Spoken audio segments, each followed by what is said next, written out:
So what colors are available for all the products on Angled? So colors is kind of an interesting thing. On Angled, we actually try to reduce the number of colors that are available at any given time to make sure that we're always able to produce an order when it comes through. So that generally means that we focus on primary colors like black, red, blue, gray, and white. Those are 5 of the most common ones that we work with. We're never against adding more colors, but we have to know that there's a demand there to substantiate building up the inventory of a particular color.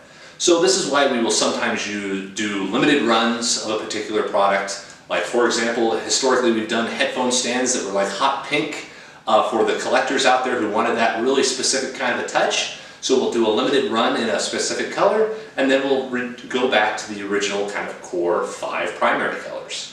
But it really depends on the product too. If the product justifies having a unique color for it that's either completely custom or just more difficult to get a hold of, we'll consider that in the submission process when a product comes to us to see, okay, does this thing need a true metallic gold or a variation in color or something else along those lines? Those are things that we'll look at either through requests by the community or by the value it gives to the product itself.